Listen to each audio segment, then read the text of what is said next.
সুধী দর্শকবৃন্দ, holiday coaching YouTube channel পক্ষ থেকে সবাইকেই স্বাগতম জানাই। তোমরা জানো প্রত্যেকেই ভোকেশনালের সেকেন্ড সেমিস্টারের ক্লাস 11 এর পরীক্ষা শুরু হচ্ছে 24 তারিখ থেকে। সেই ভোকেশনালের তোমাদের ইটি এবং এগ্রিকালচারের মূলত কেমিস্ট্রি বিষয়ের আজকে আমি এনভায়রনমেন্টাল পলিউশন অর্থাৎ পরিবেশ দূষণ অধ্যায়ের কিছু সাজেস্টিভ প্রশ্ন নিয়ে হাজির হয়ে গিয়েছি। এই প্রশ্নগুলো তোমরা অবশ্যই রেডি করে তৈরি করে রাখবে, কারণ পরীক্ষার জন্য এই প্রশ্নগুলো খুবই গুরুত্বপূর্ণ। আশা করি প্রত্যেকেই ভালো রয়েছো। তাহলে সময় নষ্ট না করে চলে যাওয়া যাক মূল পর্বে।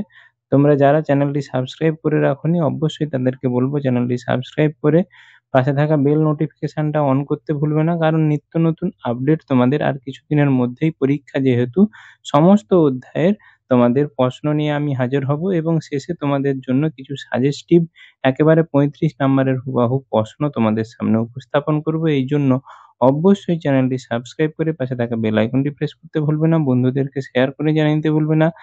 যদি কোনো মতামত থেকে থাকে কমেন্ট সেকশনে জানাতে ভুলবে না। তাহলে আজকে আমরা পরিবেশ দূষণের অধ্যায়ের প্রশ্নগুলো দেখে নিই।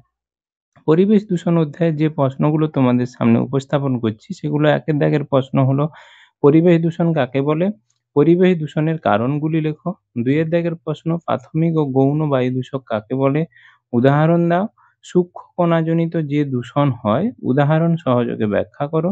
টিকা, গ্রিনহাউস এফেক্ট খুবই গুরুত্বপূর্ণ, অম্লবৃষ্টি খুবই গুরুত্বপূর্ণ, ওজোন গহ্বর, ধোঁয়াশা, বিওডি এবং সিওডি খুবই গুরুত্বপূর্ণ, টিডিএস এটিও গুরুত্বপূর্ণ, ডিডিটি, ডিও, আর্সেনিক দূষণ, এর সঙ্গে ফ্লোরিন দূষণ বা ফ্লোরাইড জনিত যে দূষণ রয়েছে সেটাও তোমরা পড়ে রেডি করে রাখবে, গুরুত্বপূর্ণ। 4 এর দাগের প্রশ্ন, পরিবেশ ও উন্নয়নের সম্পর্কে উন্নত করার জন্য, পরিবেশ ও উন্নয়নের সম্পর্ককে উন্নত করার জন্য যে নীতিগুলো গ্রহণ করা হয়েছে সেগুলো আলোচনা করো। এটি তোমাদের 3টে কি 4টি পয়েন্ট কিন্তু দিতে হবে।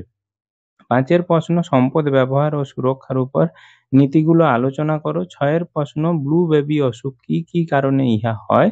7 এর প্রশ্ন, বিভিন্ন তেজস্ক্রিয় পদার্থজনিত দূষণগুলো সম্পর্কে আলোচনা করো। তোমরা যদি আগের ভিডিওগুলো না দেখে থাকো ডেসক্রিপশন বক্সের লিঙ্ক থেকে দেখে নিবে। সমস্ত অধ্যায়ের কিন্তু কেমিস্ট্রির যেগুলো তোমাদের এবারে সিলেবাসে রয়েছে সবের কিন্তু সাজেস্টিভ টাইপ প্রশ্ন তোমাদের সামনে উপস্থাপন করব। আশা করি ভিডিওটি ভালো লেগেছে। ভালো লেগে থাকলে অবশ্যই চ্যানেলটি সাবস্ক্রাইব করে পাশে থাকা বেল আইকনটি প্রেস করতে ভুলবে না।